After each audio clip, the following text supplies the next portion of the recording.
Bom dia, pessoal. Vamos iniciar mais uma call aqui na Vinci Capital e hoje vamos falar de alguns assuntos extremamente relevantes, né? Primeiro de tudo, vamos falar do arranjo político-econômico do Brasil, o que que isso está interferindo e quais são as expectativas do mercado, o que que a gente tem visto aí de leitura prática em termos de precificação e expectativas do mercado.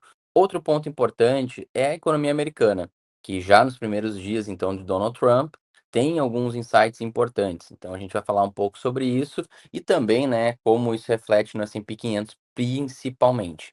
E para fechar essa call, né, a gente vai fazer um especial sobre a gaveta de commodities. Então a gente vai falar um pouquinho aí sobre commodities, que é uma classe de ativos que a gente já acompanha há bastante tempo e a gente precisa constantemente estar atualizando, porque tem muita coisa importante acontecendo nessa gaveta de ativos. E como já é de praxe, né, pedindo, quem já segue o canal, vai lá, curta, já comente, isso é importante, a gente já aumenta o engajamento do nosso canal aqui. E também, né, quem é novo, olha o material, vê se você vai gostar desse material e ao final a gente espera também merecer o seu like e a sua curtida aí no vídeo. E também, né, quem não está inscrito ainda, que está acompanhando o canal, vai lá e clica no seguir, porque isso também dá relevância para o nosso canal. Bom, então já iniciando aqui os nossos slides, como é de praxe.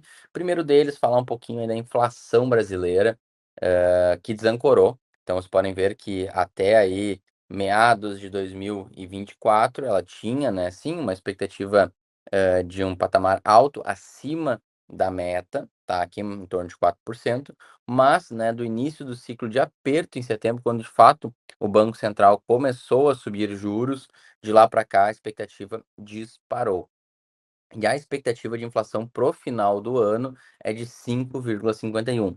Gente, aqui, são expectativas vindas principalmente do Boletim Focus, tá. Que a gente sabe que tem uma certa defasagem em alguns aspectos, e quando a gente pega, por exemplo, a inflação implícita, que é aquela inflação que é calculada dentro dos títulos, né, que é o custo que o mercado, entende que é o custo justo da inflação para os próximos períodos, ele tá muito mais alto do que isso aqui, tá? Beirando já 2 dígitos, já entre 7 e 8%.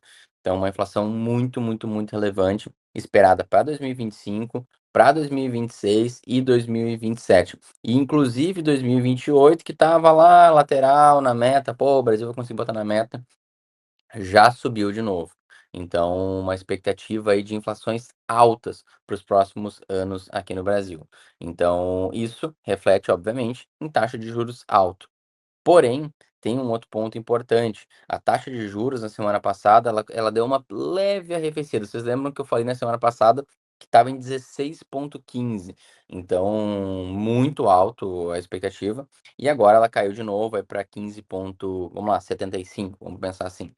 Por que isso? Tá? Juntamente com essa alta inflação e a alta de juros que acometeu na sequência, consequentemente, há uma desaceleração econômica. E isso o próprio Bradesco, é um banco que botou o nome aí à prova nesses últimas semanas, falando do risco de recessão do Brasil ainda em 2025.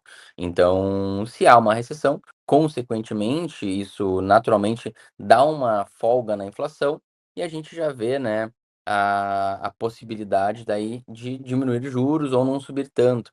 Então é isso que a curva de juros está nos mostrando aqui, o Copom Futuro, a expectativa do Copom Futuro, que já reduziu um pouco em relação à semana passada, mas ainda assim projetando uma alta para a próxima reunião de 1% e para a reunião de maio, falei mês que vem, né? É para março, uma alta de 1%, e, e para maio, uma alta de em torno de 75%, tá? Entre 50% e 75%. Hoje está mais para 50% do que para 75%. Então essa expectativa aí está muito, muito, muito em linha com o que o próprio Banco Central já sinalizou. Então não deve acontecer coisas muito diferentes disso, principalmente porque a inflação tende a continuar subindo nos próximos meses. Um ponto importante de trazer, tá? O PMI Composite do Brasil, agora já num patamar bem prejudicado, tá? Notem que durante praticamente 2024 inteiro, o PMI brasileiro estava acima dos 50 pontos, que 50 pontos é o neutro, tá. Se estiver acima, significa expansão econômica, se estiver abaixo, retração econômica. Notem que agora em 2025 ele já rompeu aqui e já desceu para um patamar negativo, tá. Então assim, isso é uma questão bem problemática, principalmente olhando aí para essa questão da desaceleração econômica que o próprio Bradesco comentou e a gente falou aqui, tá. Então esse ponto aqui é um ponto crítico e que está embasando muito dessas expectativas que a gente está ouvindo falar agora no mercado. Seguindo, já falando um pouco do dólar, o dólar deu uma arrefecida, ele já caiu, né, um pouco, aí 2025 foi um ano de alívio para o câmbio aqui no Brasil, e em linha com isso, a gente pode ver que agora já em fevereiro, já há uma reversão e lá na bolsa de Chicago, os estrangeiros já começam a apostar numa valorização do real frente ao dólar. Então muito interessante, é um movimento que basicamente a gente viu somente no final do ano passado, iniciando no final do ano passado, né, você pode ver que todo o início do ano passado foi de otimismo em relação à nossa moeda, com uma forte reversão no segundo semestre, assertivamente, e, a gente viu uma pequena, sazonalidade natural, né, nos últimos 3 meses do ano, é uma sazonalidade favorável para nossa moeda, mas ano passado não aconteceu isso, e agora a gente vê de novo uma aposta na alta do real frente ao dólar. Bom, me deixa animado isso, porque normalmente os estrangeiros têm uma assertividade muito grande em relação à movimentação de preço da nossa moeda.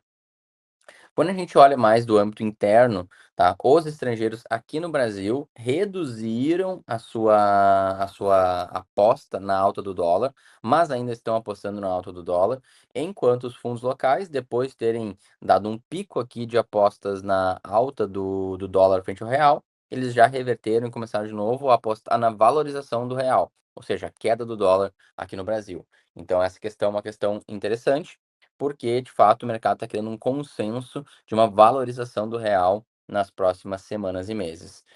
Um ponto que é interessante ressaltar, que tem influenciado bastante, na precificação da nossa moeda. Bom, quem está aqui no Brasil sabe que não teve nenhuma grande melhora, né, em termos econômicos. Sim, houve algumas questões políticas, né, o próprio governo demonstrando uma certa fraqueza, uma mudança de presidência nas casas, né, principalmente dos deputados, que tem aí animado muito da oposição. Então esses fatores estão dando aí, uma pitada interna aqui, de arrefecimento do câmbio. Porém, o que eu acredito que seja um dos principais pontos, é que depois de uma boa disparada, depois da eleição, de Donald Trump, o dólar index, que é o dólar frente às principais moedas do mundo, ou seja, é a força do dólar realmente, deu uma arrefecida aí de janeiro para cá. Muito em linha, olhem a correlação que existe aqui com o preço do dólar real. Então, eu acredito que tenha sim um grande peso do dólar arrefecendo em termos globais, e isso aí impactou também na nossa moeda. Claro que aqui dentro as coisas se acalmaram. Vamos lá, não tiveram grandes pontos a serem, debatidos. Claro, o presidente falou várias questões, muito complicadas, a gente quer fazer até um vídeo falando só sobre isso, sobre algumas posições econômicas desse governo, mas, não o suficiente para criar um caos aqui interno e tudo, somente demonstra isso que eu já falei, o próprio governo vem se enfraquecendo e até mesmo aí na casa dos, representantes, né, os deputados, a gente vê senador também, mas muito mais na casa dos deputados, a gente vê que, quem foi eleito lá está alinhado com mais, pautas de direita, pautas da oposição. Então isso aí tem um ponto interessante a ser levantado. E olhando para o dólar index, tá, agora vamos entender, tá, mas e o dólar index, ele vai continuar caindo ou ele está numa tendência de alta? Se a gente olhar o big picture, olhando aí lá para a década de 70, a gente pode ver que teve grandes disparadas do dólar, aqui foi na década de 80, né, o dólar se valorizou muito, principalmente com o movimento do petrodólar, tá. Teve uma correção, se desvalorizou, aqui a gente tem a criação do euro, tem toda aquela dinâmica, né, de descentralizar a força do dólar, e aí a gente vê nos anos 2000 aí, num movimento de expansão econômica muito forte dos Estados Unidos, né, de novo o dólar se valorizando. Teve, né, durante todo esse bull market, dá para se dizer, depois de 2008 aqui, o pior momento do dólar na história, então foi em 2008, foi num momento extremamente crítico. De lá para cá o dólar vem se recuperando, já rompendo uma linha de tendência de queda, e a resistência que a gente tinha ali por volta dos 100.000 pontos, ele também, né, tá servindo hoje de um suporte muito relevante. Então mesmo com essa correção, a gente vê que o dólar aí tem já, né, digamos assim, uma tendência a uma nova perna de alta, tá. Claro, isso aqui a gente está olhando bem amplamente, né, tem muitos detalhes que têm que ser analisados, mas sim há uma perspectiva, ainda mais com esse governo que veio com a intenção de fortalecer tanto, né, o mercado interno quanto o dólar como um todo. E o Brasil, né, tem colhido alguns frutos disso que eu tenho comentado, principalmente na nossa moeda ter ficado muito barata, isso ajudou a gente a ter um prêmio de risco interessante na bolsa. A gente vê então nesse gráfico aqui a questão do Ibovespa, tá? Esse é o fluxo de capital estrangeiro no Ibovespa. Com a abertura da margem de segurança por parte da desvalorização da nossa moeda e as próprias empresas brasileiras entregando bons resultados, a bolsa brasileira sim começou a atrair um capital estrangeiro relevante, muito relevante, tá? Então, esse primeiro mês do ano aí começou negativo e ele conseguiu rapidamente reverter e já está num patamar muito, muito, muito interessante em termos de capital, entrada de capital líquido, tá. Então isso aqui tende a formar preço, já formou, né, a gente teve alguns pontos importantes que foram rompidos aí na bolsa brasileira, e se as coisas se mantiverem dessa forma, é bem provável que a gente veja ainda, né, algum movimento de entrada aí na bolsa brasileira. E está iniciando, né, agora nesse período, a temporada de balanços de 2024, e a expectativa é boa, né, muitas empresas, passando um guidance, passando uma perspectiva de bons resultados. E isso pode ajudar bastante a bolsa brasileira também nesse período. Então fica aí já a ideia, tá. Então olhando aqui para os Estados Unidos já, falando de PMI também, a gente vê que algumas questões bem importantes estão aí em patamares de retração. A gente vê os serviços em patamar de retração, isso é muito ruim para a economia. Principalmente o new orders, que aqui é a questão de pedidos futuros, que também basicamente aí, já fazem 2 a 3 anos que estão num patamar, negativo. Serviços também, a demanda, né, no caso, é a capacidade de envio dos suprimentos, né, a cadeia de suprimentos, também num patamar aí entrando novamente num patamar de recessão. Atividade econômica em patamar de recessão, backlog orders também, né, as ordens de segurança também em patamar, baixo, e os inventários estão também em queda. Então, olha como isso aí inventários seriam os estoques, né, os estoques estão em queda. Normalmente quando o empresário está esperando que vai ser um boom econômico à frente, ele se prepara, ele aumenta o seu estoque, tá. E aí tem relação direta com new orders, tudo. Então, olha como isso aqui tá realmente bem crítico. E mesmo lá nos Estados Unidos, a gente também tem um risco de recessão à frente, que a gente já vem falando há muito tempo, né? Olhando para as curvas de juros, as inversões da curva, a desinversão da curva, e esse tipo de fator aqui é extremamente relevante. Outro ponto, né, é que isso está refletindo direto na questão da taxa de juros americana. O mercado praticamente está descartando um movimento de alta, desculpa, um movimento de corte de juros aí nas próximas reuniões, tá. A gente vê aqui 16% de chance, 30%, 43%, então muito pequena, né. Se a gente for falar até o final do ano, até aqui em dezembro, tá previsto 2 cortes, tá. Mas, isso aí é praticamente nulo, né, só para dizer que tem uma leve tendência de corte. Então o mercado é bem, cético em relação ao movimento de corte. Existe, por outro lado, né, se houver uma recessão de fato, uma desaceleração econômica mais forte, o mercado vai pedir, né, vai exigir de fato cortes de juros. Então, né, há hoje uma acomodação do novo governo e uma expectativa praticamente nula em termos de movimentação de juros. Claro, deve acontecer algum corte de juros, o próprio Banco Central, vem sinalizando isso, o Fed, e a gente vê aí que o mercado americano ele deu uma boa acomodada aí no início do ano, porque no âmbito político as coisas estão acontecendo muito rápido. Então, em algum momento isso pode refletir também na economia americana e na questão das ações, e isso pode ter um reflexo na necessidade de cortes mais rápidos de juros. A reverse repo, tá, isso aqui é interessante, tá, porque é um reflexo dessa taxa de juros que está se acomodando, então a reverse repo basicamente é operação compromissada, tá, só que ela é reversa, então é quando o Federal Reserve retira liquidez do mercado, emprestando título para os players de mercado, né, para os grandes players, principalmente para o setor bancário. Então, ele retira a liquidez, né, ele pega essa liquidez e paga os juros sobre esse título aí que está, de certa forma, emprestado para o mercado.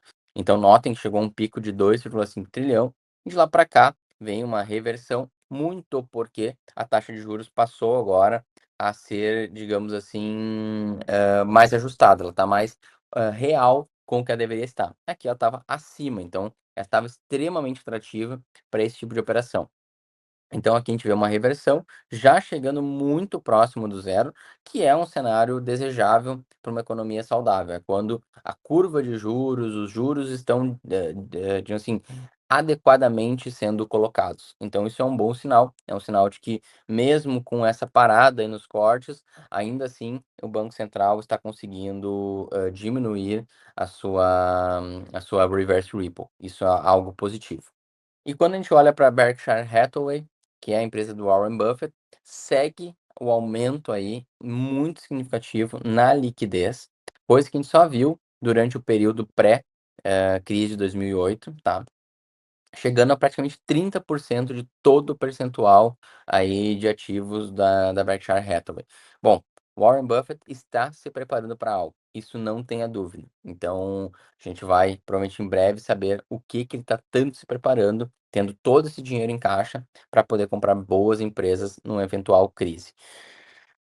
Agora olhando para as Mag 7, né, as Magnificent Seven, aqui são as 7 principais empresas hoje da bolsa americanas que mais performam, né, e é interessante a gente ver que há uma dinâmica em termos de fluxo, tá, que é a média de volume dessas ações e o fluxo, a gente vai falar um pouquinho na sequência de fluxo. Então, o volume basicamente é quanto é negociado dessas ações por dia. Notem que nessa perna de alta, que está acontecendo aí desde 2023, ela tem uma redução contínua do volume. Então, o volume de negociações caindo e o preço subindo. Bom, isso na essência nos diz uma coisa importante. Quem está comprando são os investidores de varejo, porque tem menos volume, tá? E mais número de negociações, isso puxa o preço para cima. Então, há uma pressão compradora, mas o volume vem caindo. Então, isso é péssimo porque normalmente o que isso acontece, pode olhar, ó, aqui o volume foi caindo e ainda houve uma alta, tá? E aí neste período a gente viu logo após uma correção muito forte dos preços. Na correção dos preços, olhem como o volume sobe, porque aqui entra o institucional, entra o tubarão. Então isso aqui é muito legal de a gente analisar e estamos num patamar muito crítico em termos de volume nas Magnificent Seven.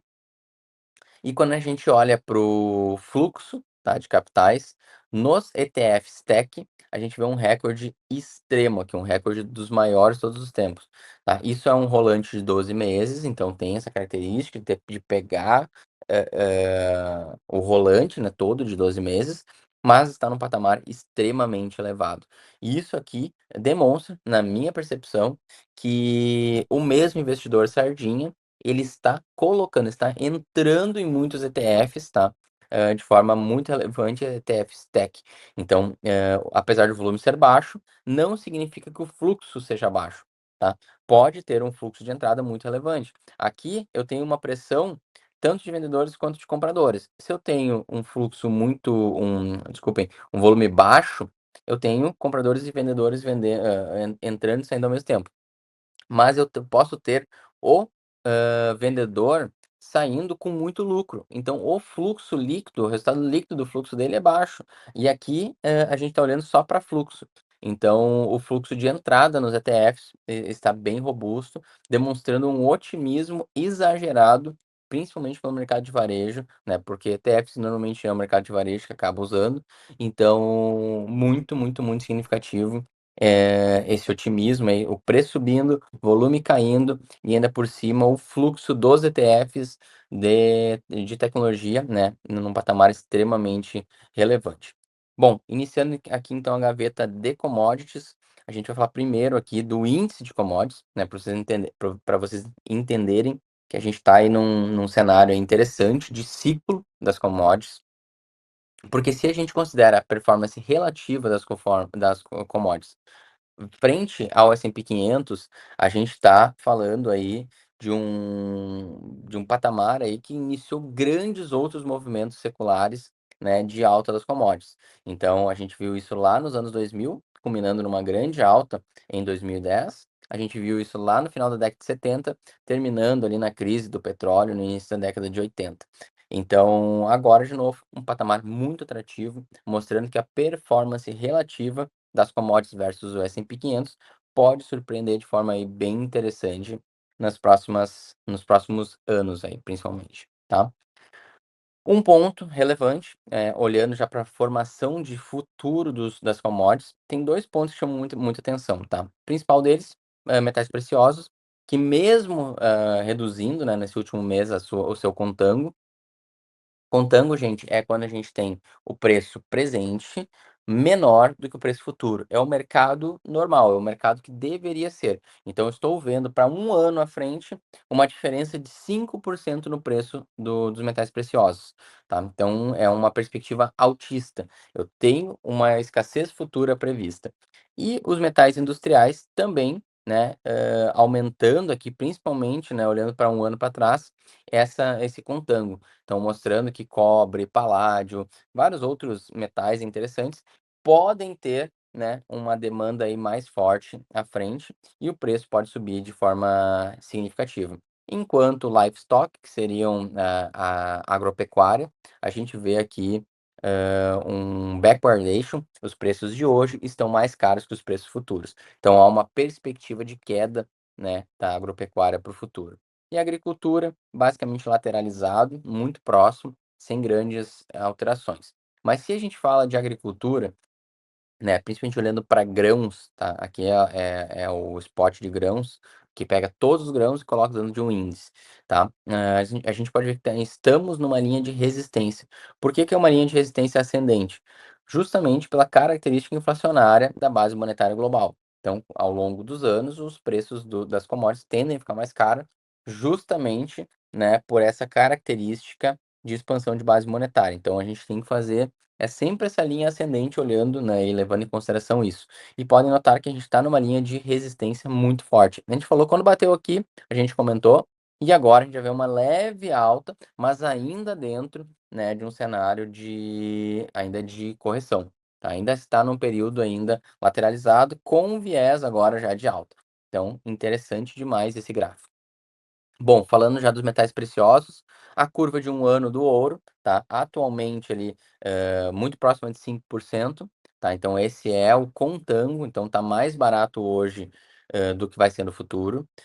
A gente pode olhar isso que lá nos anos 2000 e depois em 2006, 2007, houve essa formação e em ambos os momentos o preço do ouro disparou.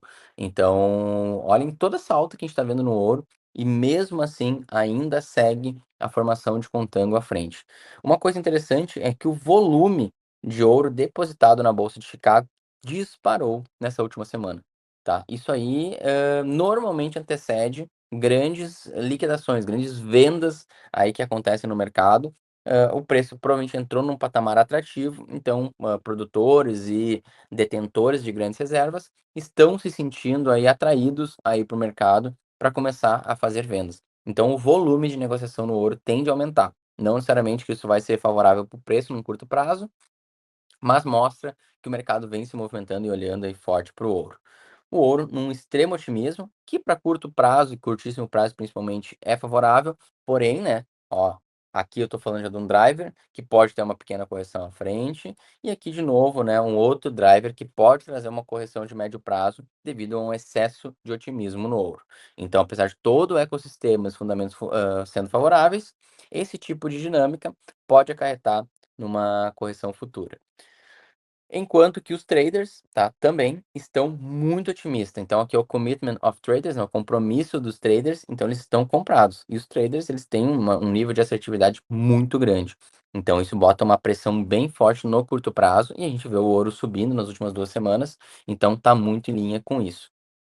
Considerando a sazonalidade do ouro, aqui, a gente vê que os primeiros 4 meses do ano são muito favoráveis, principalmente janeiro que passou, né, que foi muito bom mesmo, e agora a gente vê aí, que os próximos 3 meses são favoráveis para o ouro.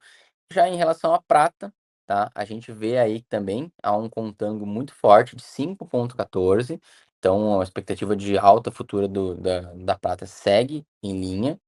Uma alta aí também, né, na questão dos estoques na Bolsa de Chicago, não tanto quanto, no ouro, mas sim há um aumento, então provavelmente o mercado de prata vai aquecer nas próximas semanas. E o patamar aí da prata em termos de otimismo não está tão alto quanto no ouro, mas ainda assim é um patamar elevado, dá para considerar que está no patamar de otimismo. E os traders estão neutros, tá. Então olha como está um pouquinho diferente a prata, porém a prata ainda não andou. Se a gente olha a performance relativa da prata versus o ouro, talvez a grande assimetria esteja ainda dentro da prata, tá.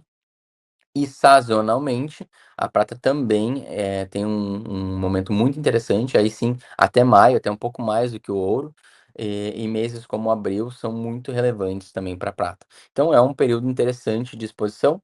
Lembrem que a gente falou lá em outubro, novembro, que ia se iniciar um período favorável para os metais preciosos e tem se concretizado, né. Início de ano foi muito, muito bom, tanto para o ouro quanto para a prata.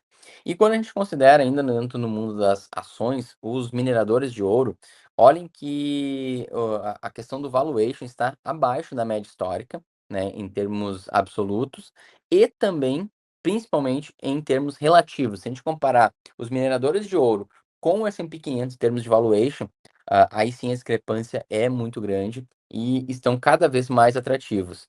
Tanto que a performance relativa do ouro, tá, olhem que o preço do ouro e da performance dos mineradores versus S&P 500 totalmente discrepante. Normalmente isso anda em linha, e vinha andando em linha de 19 até 21. De 21 para cá, a gente vê o preço do ouro subindo, mesmo com a alta de juros americana, e ainda por cima aqui uma correção, uma abertura, né, de margem muito interessante para exposição em mineradores de ouro que não andaram ainda. Então, se existe aí uma assimetria interessante também na bolsa americana, são dos mineradores de ouro e de prata. E o fluxo de caixa desses ativos, né, desses mineradores de ouro, sobe aí e está no maior nível nos últimos 13 anos, que foi naquele bull market muito relevante que a gente viu lá em 2010, né, até 2010, melhor dizendo, 2010, 2011, e aí culminou nesse belo fluxo de caixa até 2012 lá na bolsa, americana em relação aos mineradores de ouro, tá. E para a gente já finalizar a nossa call então, aqui a gente vê o ciclo do Bitcoin, lateralizado já praticamente desde o final do ano passado, né, de dezembro para cá, uma lateralização, uma consolidação que normalmente, né, acontece antes de grandes altas. Então a gente pode ver aí nos próximos meses, sazonalmente falando, né, uma disparada de preço no, Bitcoin. Então muito legal olhar esse gráfico aqui. E por último, só uma curiosidade, tá, que a gente está vendo bastante notícias sobre a Alemanha, né, tanto política quanto econômicas, tá, e uma coisa muito triste de ver é como a Alemanha vem se deteriorando de forma muito, muito, muito contínua, tá. De 2008 para cá, em 2008 a Alemanha chegou a representar 4% de todo o market cap global, e isso vem numa trajetória de queda constante, e atualmente a gente vê aí o patamar, né, de todas as empresas alemãs representando cerca de 2%, ou seja, caiu a metade da representatividade em termos globais, a Alemanha em apenas aí dá para se dizer menos de 20 anos, né, 15 para 20 anos. Então, muito, muito, muito ruim essa performance, e isso tem um impacto, né, obviamente, direto na qualidade de vida, nas perspectivas de crescimento, e a política lá, né, tem pegado fogo ultimamente. Bom, pessoal, agradeço demais quem ficou até o final da call. Quem gostou, então, novamente eu convido, deixe sua curtida ali no dedinho que faz assim, então não é nenhum coraçãozinho, é o dedinho que é um pouco diferente aqui no YouTube. Deixa ali sua curtida, comenta e compartilha aí com seus amigos para que a gente possa chegar a mais pessoas. Grande abraço e até semana que vem.